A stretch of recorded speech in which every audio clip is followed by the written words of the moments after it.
காஞ்சிகேசன் பேசுகிறேன். என்னங்க ஓட்டு போட்டிங்கன்னா அதுவா நான் போட்டேன் பாருங்க. பாருங்க, நானும் ஓட்டு போட்டுட்டேன்.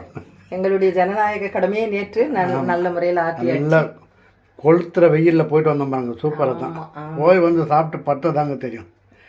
அத்தோடு 6 மணி தான் இருந்தோம். ஓகே, என்னம்மா ஜாஸ்திங்க நேற்று. ஹலோ, இன்னைக்கு எங்கள் வீட்டில் ஹாப்பி சாட்டர்டே சொல்லிக்கிறேன் எல்லாருக்கும். இன்னைக்கு எங்கள் வீட்டில் வந்துங்க சம்பார் கோதுமை இருக்கு இல்லையா, அந்த சம்பார் ரவை நிற்கிறாங்கல்ல, அது வந்து உப்புமாங்க. நிறைய வெங்காயம், திட்டமாக பச்சை மிளகாய், அதுக்கு இல்லைன்னா காஞ்ச மிளகாய். நான் இன்னைக்கு காஞ்ச மிளகாய் போட்டு தான் செய்திருக்கேன். நான் கடலைப்பருப்பு உளுத்தம்பருப்பு போட்டு யூஸ்வல் உப்புமா போலவே. ஏன்னா இது குக்கரில் வச்சு ஒரு விசில் வச்சிங்கன்னா நல்லா இங்கே பாருங்க செண்டு செண்டாக இருக்கு. இன்னைக்கு எங்கள் வீட்டில் மதியம் மருந்து குழம்புங்க. மிளகு, சீரகம், வெந்தயம். நாட்டுக்கு மருந்து கொடுத்தாங்க, இன்னைக்கு வீட்டுக்கு மருந்து தான். ஓகே, மருந்து குழம்பு வைங்க, சூப்பராக இருக்கும்.